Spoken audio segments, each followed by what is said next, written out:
रसाए न जाने। और क्या कहा है कि वास्तव में आकर्णितोपि महितोपि निरीक्षितोपि नूनम न चेतस मया ब्रवितोसि भक्त्या जातोस्मि तेन जन बांधव दुख पात्रम यस्मात् क्रिया प्रतिफलंति न भावे शून्य। तक हमारा मन किन किन बातों में लगा है। मन से सच पूछो, हमने घर की चिंता की, परिवार की चिंता की, समाज की चिंता की, व्यापार की चिंता की, व्यवहार की चिंता की, विवाह की चिंता की, लेकिन आज तक यदि हमने दिल से नहीं चाहा तो परमात्मा से प्यार की चिंता कभी नहीं की। क्योंकि प्रेम मात्र परमात्मा से हो सकता है, राग किसी से भी हो सकता है। लोग कहते विश्वास तोड़ देते हैं, विष का जहाँ भास होता है वो विश्वास होता है, और जो परमात्मा से होता है वो भक्ति होती है। एक होता है राग, एक होता है मोह, और एक होता है अनुराग, और एक होता है भक्ति। राग कामियों से हो सकता है, मोह जड़ पदार्थों से, चेतन और अचेतन से हो सकता है, और सच पूछो तो प्रेम निर्लोभ निकांक्षित हो सकता है, लेकिन वो संतों से हो सकता है। गुणी जनों को देख हृदय में मेरे प्रेम उमड़ आवे। और क्या कहते, बने जहाँ तक उनकी सेवा करके यह मन सुख पावे।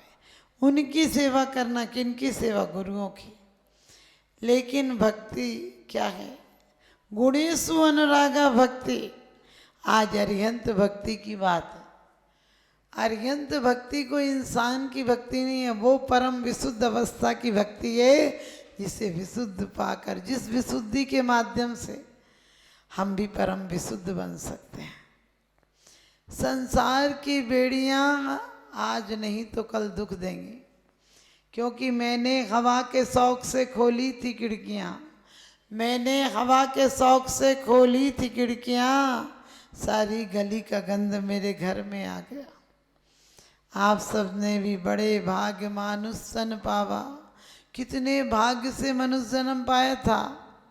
रामायण में एक चौपाई आई है, बड़े भाग्य मानुष तन पावा, सुर नर पशु सब तरे संग आवा। यदि जिंदगी में सुख पाना है तो दो काम किसी दूसरे से मत कराना, एक प्रेम और एक पूजा। आपकी पत्नी को कोई प्रेम दूसरा करने लगे बर्दाश्त होगा? आपके पति को कोई दूसरा प्रेम करने लगे बर्दाश्त होगा? फिर परमात्मा के प्रेम के लिए किसी दूसरों से कराना, ये कैसे बर्दाश्त होगा? क्योंकि आप बोलते भी हो, सकल गे गायक तदपि निजानंद रसलीन, सो जिनेन्द्र जयवंत नित अरिरज रगिस भी। और कहते भगवान आज तक मैंने आपकी पूजा की है, लेकिन गुणों में अनुराग नहीं किया, मैंने किसी स्वार्थ से पूजा की है। और किसी से स्वार्थ से पूजा की जाए, स्वार्थ का तो रिश्ता यहाँ भी ज़्यादा नहीं चलता है। आज दिक्कत क्यों आती है शादी के बाद? क्योंकि पहले शादी होती थी, फिर पहले विवाह होता था, बाद में प्रेम होता था। अब प्रेम विवाह होने लगा, पहले प्रेम होने लगा, बाद में विवाह होने लगा। जब प्रेम पहले ही कर लोगे तो बाद में तो माथा फोड़ी होगी।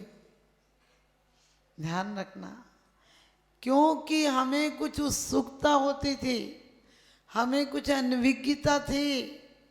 बड़ी लड़की पहली बार आती थी तो ऐसे बोलती थी जैसे लगता था इससे अच्छी कोई देवी दुनिया में नहीं हो सकती। लेकिन बात अलग है कि दूसरी बार में सूरजमुखी और बाद में तो ज्वालामुखी हो जाती है। ध्यान रखना, ये बात मुझे विवाह की नहीं करना है, लेकिन एक रागियों से भी रिश्ता जोड़ते हो तो शुरू में आप अनुराग बताते होता नहीं, लेकिन यहाँ तो क्या गुणेषु अनुराग भक्ति। उन गुणी कौन से गुण जो हम में सोच भी नहीं सकते हैं, लेकिन हैं हम में, हमारे अंदर हैं। लोग कहते हैं परमात्मा कृपा करे मैं मोक्ष कर दे, हम के नहीं, हम कभी प्रसाद में नहीं चाहते हैं, क्योंकि आज खुश होकर देगा तो कल नाराज होकर छीन लेगा। हम अपने पुरुषार्थ को पावन करना चाहते हैं। जैसी हमारी दृष्टि रागियों के प्रति है, ऐसी त्यागियों के प्रति हो जाए। आज का भक्ति कल भगवान हो जाएगा। और हम क्या कहते हैं कि भगवान भक्ति से यदि जुड़ जाएं तो कोई बड़ी बात नहीं है। आपको पता है, ऐसा नहीं कि सिर्फ भक्त जुड़ता है, वैज्ञानिक हो, पंडित हो, कलाकार हो, इन्हें क्या होता है, विवाह नहीं करते हैं।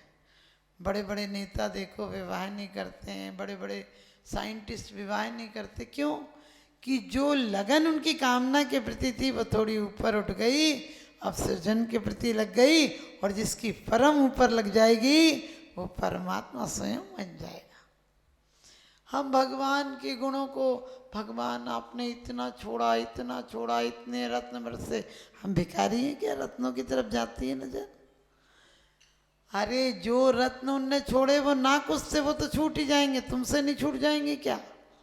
आप भी जो इतने लगन से मकान बना रहे हो, वो मकान में कुछ दिन बाद तुम्हारी निष्कासन और दूसरा का प्रतिष्ठापन हो जाएगा।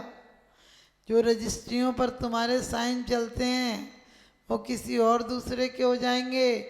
चेक वही रहेंगे लेकिन साइन बदल जाएंगे। सोच कर देखना, बच्चे, जिन बच्चों के लिए तुमने इतनी उम्र लगा दी वो आग लगाएंगे? जीते जी भी आग लगाते हैं। जीते जी चिंता सुलगावे, मरते चिता सुलगावे।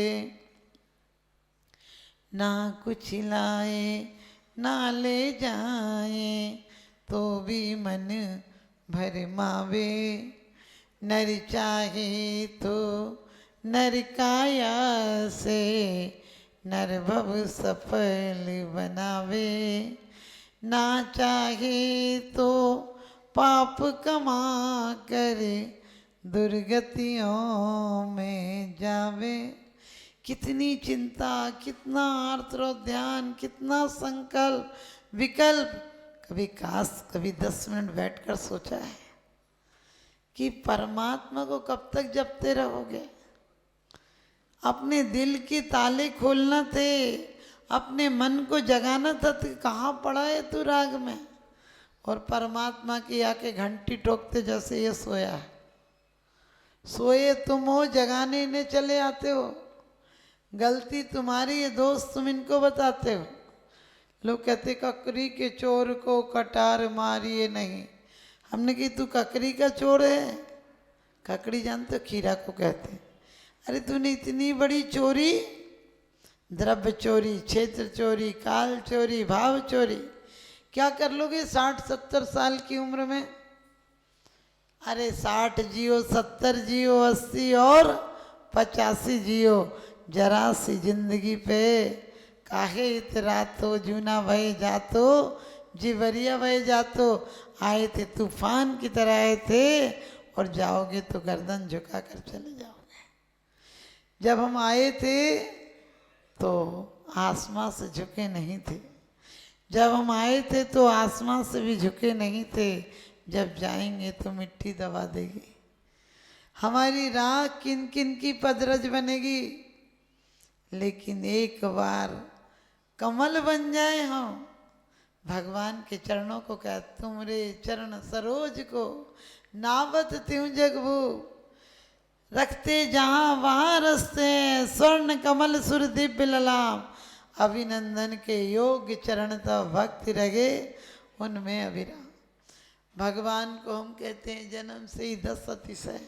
कभी वो देखा, अतिशय रूप सुगंधता ना ही पसेब निहार। हार करते निहार नहीं होता है, क्योंकि जठराग्नि इतनी प्रबल है।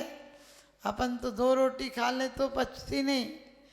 एक क्या कहते 100 ग्राम दूध नहीं पचता है, और वो जितना खाते हैं वीरांत राय करुण का क्षय उस समय ऐसा है, सब रस और रस रूप में परिवर्तित हो जाता है।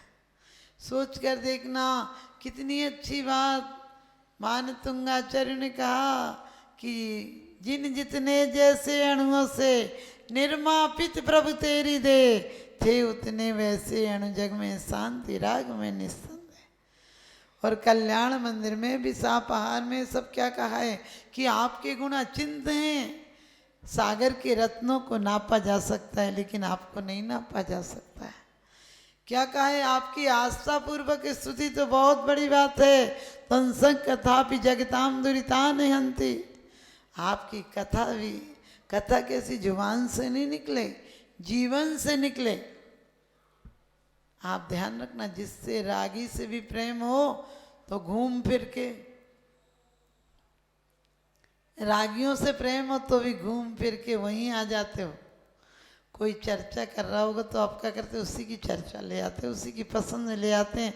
उसे जो कपड़े पसंद है वो पहनते हो, जो खाना पसंद है वो बनाते हो, जो गिफ्ट पसंद है वो उसे देते हो।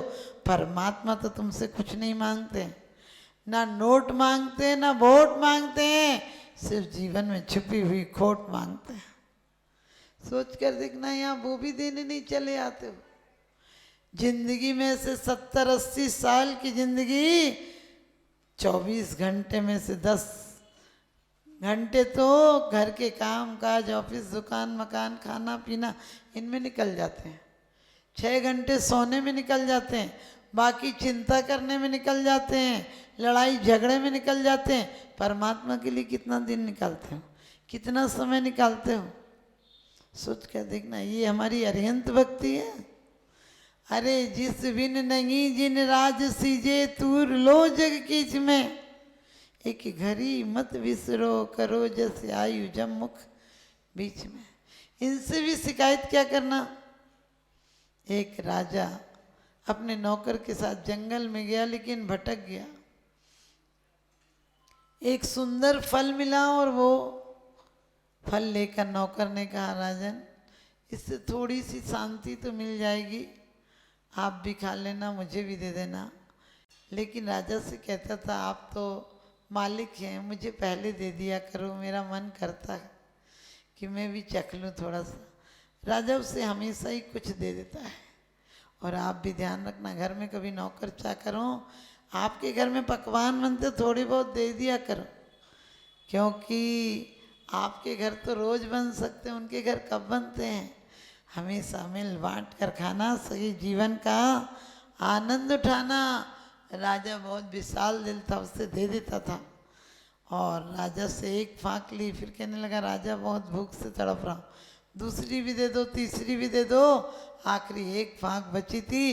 राजा से कहने लगा, राजा इतनी कृपा नहीं करोगे, मुझे दे दो, ये और मुझे चाहिए। और राजा ने नहीं देना चाहा। राजा ने कहा, कैसा पागल है, हमेशा मुझे देकर खाता था, आज पूरी तू खा रहा। कहने लगा, नहीं मैं खाऊंगा। और उसने हाथ से छीन लिया और खा लिया। लेकिन छीना झपटी में थोड़ा सा रस राजा के हाथ में लग गया और राजा ने अचानक मुंह पर उंगली गई तो जहर था, कड़वा जहर। तो राजा ने कहा, पागल है, जब से एक एक कली मांग कर खाता रहा और कहता रहा बहुत अच्छी है, मुझे और दे दो, मुझे और दे दो। अरे बोलना चाहिए, जहर है, नहीं लूँगा, थूक देता। तो कहने लगा, कैसे थूक देता, जिसने आज तक जीवन ने मुझे आजीविका का साधन दिया, जिसने मुझे रहने को मकान दिया, जिसने मुझे इतने साल पाला, जितने इतने साल मुझे मधुर फल दिए, एक दिन कड़वे फलों की भी शिकायत क्या करना। एक दिन कड़वे फल आ गए, मैं लाया ना, उसकी भी शिकायत आपसे क्या करना। लेकिन आपको नहीं खाने देता, ये मेरी जिद थी।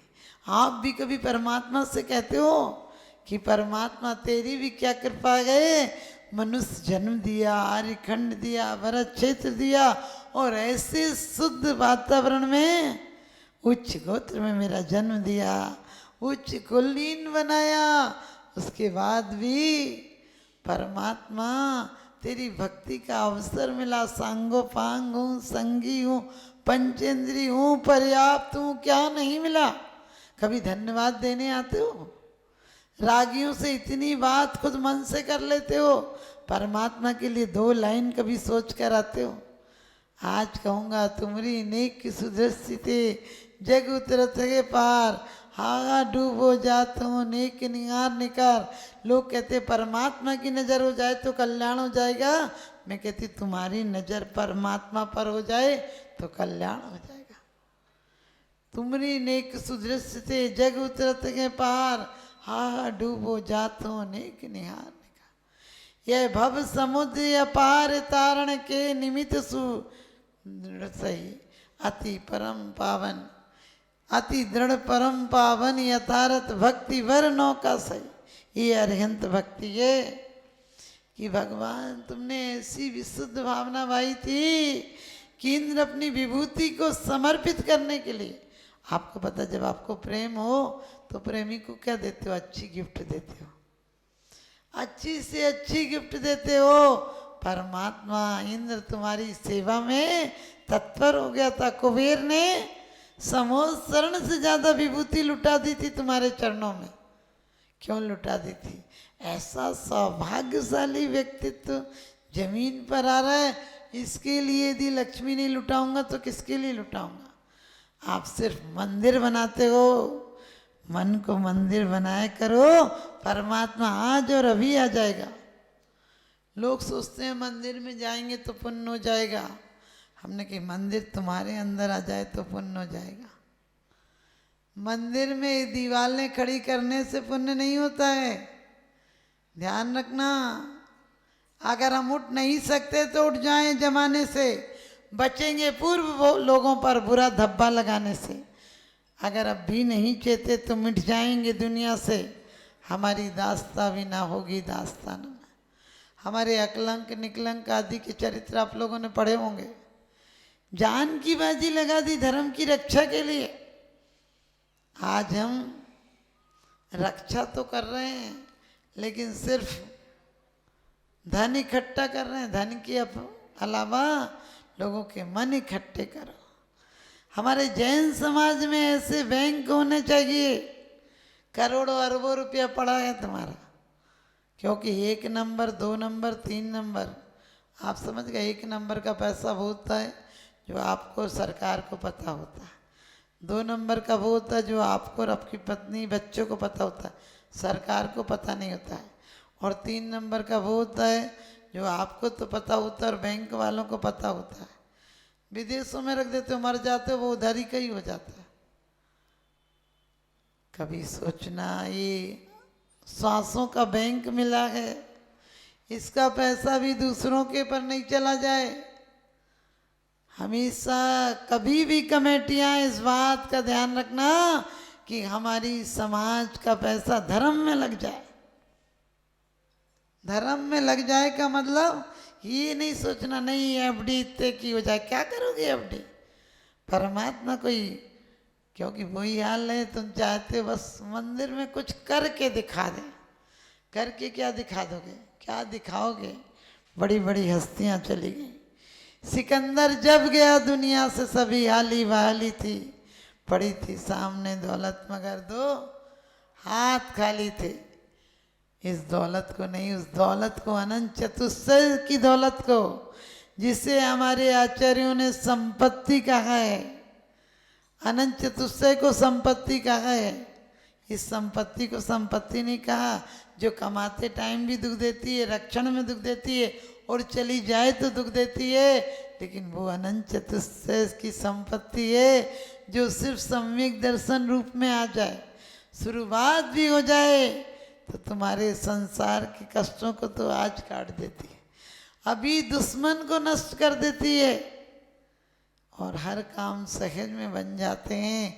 तो आप ध्यान रखना, आने वाले समय में आप लोग सब ख्याल रखना, नहीं तो निर्माल का दोष जो दान नहीं देता उसको नहीं लगता है, जो दान का सही जगह उपयोग नहीं करता उसको निर्माल खाने का दोष लगता है। यदि तुम्हारी धर्मशालाओं में कोई ठहरा ही नहीं धर्मात्मा तो क्या धर्मशाला कहलाएगी? क्योंकि इन्हीं ईंटों से शराब खाने बन जाते हैं, इन्हीं ईंटों से मकान बन जाते हैं और इन्हीं ईंटों से धर्मशालाएं बन जाती हैं। धर्मशालाओं में धर्म आराधना होती है तो पुण्य बंद होता है, वहाँ अर्थ उपलब्ध होता है। लेकिन यदि कोई परमार्थी ठहर जाए तो परम अर्थ उपलब्ध होता है। हमेशा हम हर समाजों को कहते हैं, ये नहीं आपके यहाँ, कि लगा दो नई पीढ़ी पर। क्या करोगे? इस धर्म को 18,000 वर्ष तक चलाना है। बच्चों को जो रोज पूजन करते हैं खूब प्रोत्साहन दो, खूब अच्छे अच्छे गिफ्ट बांटो, उनके उपयोग में आने वाली चीज। हमारी तस्वीरें भी मत बांटो, क्योंकि क्या करेंगे, अब तो तुम्हारे बाप की तस्वीर भी दो 4 साल बाद ऊपर कबाड़ खाने में पहुंच जाती। समझ गए? इस तस्वीरों का क्या करोगे? तकदीर बदल जाए, ऐसे काम करो। हमारी नई पीढ़ियों को इतना उल्लास रहे कि मंदिर में प्रतिदिन आने वाले बच्चों का सम्मान करो। प्रतिदिन पुजारियों में कई जगह हम विधान कराते हैं, जो रोज पूजा करते हैं वही शांति धारा करेंगे। क्योंकि इन मंदिरों की परंपरा चलाओ। आपको पता है, कुबेर हो चाहे सौधर्म इंद्र हो, सारी दौलत जमीन पर लगा देता है, इसलिए एक भववाद मोक्ष चला जाता है। सौधर्म इंद्र बड़ी बात नहीं है, लेकिन वो भगवान की भक्ति में प्रथम भूमिका निभाता है, इसलिए इंद्र सची कोई बड़ी बात नहीं है, सौधर्म इंद्र की इंद्राणी। लेकिन वो भगवान के जात कर्म में सबसे पहले गर्भ, आपको पता है, जन्म के बाद वही स्पर्श करती है, और उसका स्पर्श, उसकी भक्ति अभी तो परम अरिहंत नहीं बने, 13वें गुण स्थान में बनेंगे। लेकिन उस बालक को देखकर भी रोम रोम पुलकित हो जाता है कि धन्य ये देह से विदेह हो जाएंगे आप, ऐसी परम अवस्था कब मैं पाऊंगी। ऐसी भावना से एक भगवान मोक्ष चली जाती है। हम और आप भी वास्तव में अरिहंत भक्ति करेंगे तो अरिहंत भक्ति करते समय उनके जन्म के कितने अतिशय हुए। लोग कहते चमत्कार को नमस्कार है, हमने कहा नमस्कार करो, चमत्कार अपने आप हो जाएंगे। सब लोग कहते माता जी उस क्षेत्र पे जाना है, हमने कहा जहाँ नमस्कार करोगे वहीं देवता आ जाते हैं। वास्तव में परमात्मा नहीं करते चमत्कार, परमात्मा बैठे बैठे वहाँ यही काम करेंगे क्या? एक को ठीक कर देंगे, एक को बीमार कर देंगे। ये काम तो तुम लोग भी यहाँ 10 लोगों का करना पड़ जाए तो लोग परेशान हो जाते, यही काम रह गया क्या? सोच कर देखना। लेकिन परमात्मा की आराधना से, परमात्मा की आराधना से अपने आप पुण्य की वृद्धि होती है, सब कुछ हो जाता है। और परमात्मा की विराधना से निधनती और निकांक्षित जैसे कर्म बन जाते हैं। कभी भी आप लोग एक ही ध्यान रखना, हमारा पैसा सुजस में लगे, शुभ में लगे, बाकी कुछ नहीं होगा। ये तो धन तो लड़ाई की जड़ है, जितना चाहे जोड़ लो, मन भी जोड़ना। हमारे यहाँ कोई गरीब आदमी हो, कोई आपको लगे नहीं करा सकता है, अपने विधान में उसको लेकर आया करो कि आप भी चलो। हम लोग गरीब लोगों से रिश्ता नहीं रखते हैं, लेकिन नहीं, हमसे गरीब कोई हो सकता है क्या? एक भिखारी को एक पैसा मिला, लेकिन देने वाले ने कहा कोई ज़रूरतमंद को दे देना।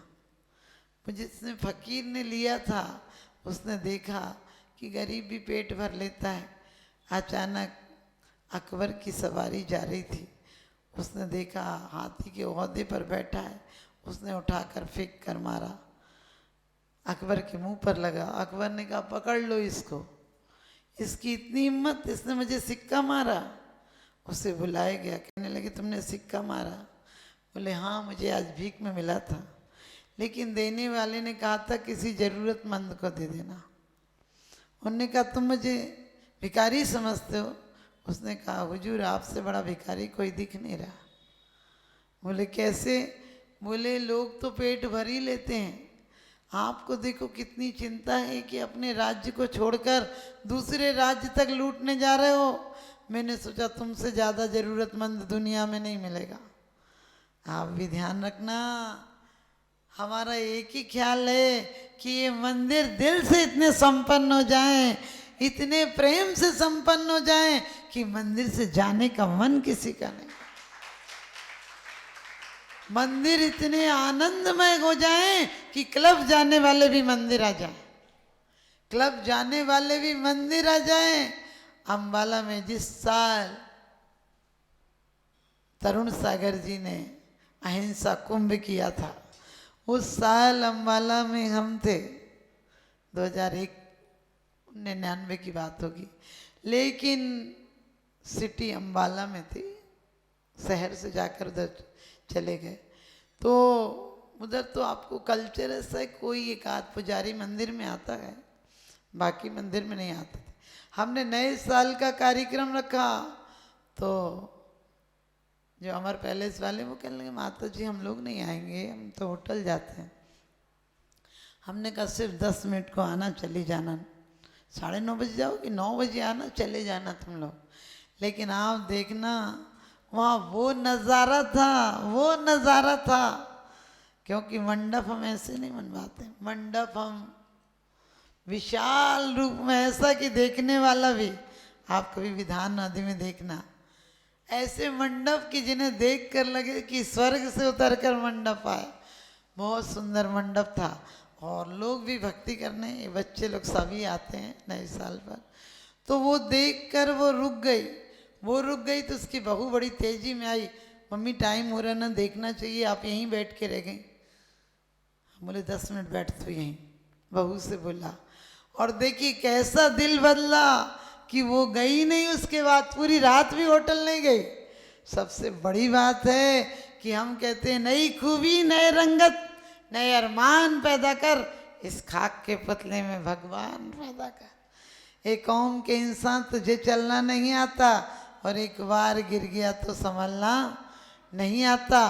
और मुझे खुशी इस बात की है कि देखिए जिसका पुण्य का उदय था, उस रात गाड़ी का एक्सीडेंट हुआ, उनके साथ वाले जितने गए थे वो भी जाती तो हो जाता, उन लोगों का एक्सीडेंट हो गया, 2 लोगों की आंखें चली गई।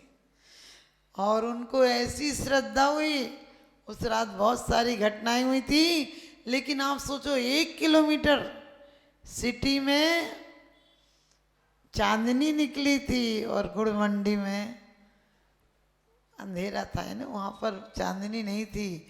और जहाँ तक आवाज़ें जा रही थी वहाँ तक कोई घटनाएं नहीं हुई, 1 किलोमीटर तक, आपको बता दूं। और खुशी इस बात की है कि जो बहुएं कभी मंदिर नहीं आती थी वो आज तक हर साल इतने उत्साह से मनता है कि वो लोग कहती हैं माता जी अब तो हम सब ने होटल जाना छोड़ दिया, अब तो सास मंदिर नहीं आती थी, अब बिना बहू बिना मंदिर के नहीं खाती है। तो आप लोग ध्यान रखना, इस तरह हरियंत भगवान की आराधना करो, उनके गुणों से अनुराग रखो। ये छायो समय ज्ञान क्या करेगा, अनंत ज्ञान प्राप्त हो। ये दर्शन, ये नज़र क्या देखेगी किसी को जो स्वयं को नहीं देख पाती है। कहते किसी के ऐप को तू बेनकाब मत कर, ऊपर वाला हिसाब करेगा, तू हिसाब मत कर, भले ही मैं बुरा सही, तू अपनी नज़रें तो खराब मत कर। हमारी आँख क्या किसी को देखेगी, एक आँख स्वयं दूसरी आँख को नहीं देख पाती है। तो मुझे खुशी है इस बात की कि एक जगह नहीं, सिर्फ आप लोग भावना बनाओ कि हमारा अर्थ सिर्फ धर्म प्रभावना में लगे। अजैन लोग उड़ीसा में हजारों आदिवासी लोगों ने चमड़ा छोड़ दिया, बोलने से उन्होंने ये सिर्फ नॉन वेज खाना छोड़ दिया। लेकिन हमें भी कोशिश करनी चाहिए कि हम जैन धर्म को वास्तव में घर घर पहुंचा देंगे। यदि ईसाई मिशन वाले घर घर ईसाई बना देते हैं तो हम जैन लोग हर लोगों को जैन नहीं बना सकते हैं। आप रानीला कभी जाना, वहाँ सारे जाट गुंजर मीणा ये सब हमारे भक्तांबर पाठ में कम से कम भी नहीं तो रोज 6 घंटा से 8 घंटा देते थे वो लोग। क्योंकि हमें जात पात का भेदभाव नहीं लेना। हमारा खून यदि हिंदू का मुसलमान को मिल जाता है तो हमारे परिणाम बदले नहीं जा सकते क्या। तो आप सब अरिहंत भक्ति का अर्थ इतना ही।